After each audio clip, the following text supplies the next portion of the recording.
జనగామ జిల్లా స్టేషన్ ఘనాపూర్ శివారెడ్డిపల్లిలో ఏర్పాటు చేసిన మీడియా సమావేశంలో బీఆర్ఎస్ పార్టీ అభ్యర్థి కడియం శ్రీహరి కాంగ్రెస్ పార్టీని దుమ్మెత్తిపోశారు. టీపీసీసీ చీఫ్ రేవంత్ రెడ్డిపై మండిపడ్డారు. రియల్ ఎస్టేట్ పేరుతో ఎంతో మందిని మోసం చేసిన చరిత్ర రేవంత్కు ఉందని అన్నారు. కరెంటు విషయంలో కాంగ్రెస్ ప్రజలను తప్పుదోవ పట్టిస్తోందని అన్నారు. 2009 నుండి 2014 వరకు కాంగ్రెస్ కారణంగా ఎంతో మంది ఆత్మ బలిదానాలు చేసుకున్నారని అన్నారు.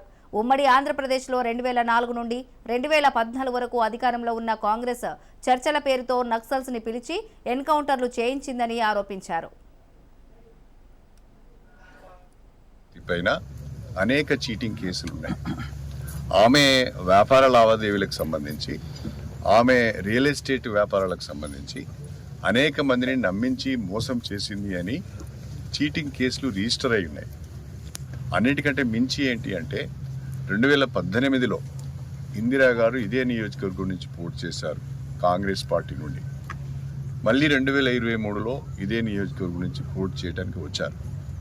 నేను అడుగుతున్న నియోజకవర్గ ప్రజల తరఫున ఈ 5 సంవత్సరాలు ఏనాడైనా ఈ నియోజకవర్గ ప్రజలకు అందుబాటులో మీరు ఉన్నారా? ఏనాడైనా ఈ నియోజకవర్గ ప్రజల సమస్యల పైన ఆందోళన కార్యక్రమాలు చేశారా?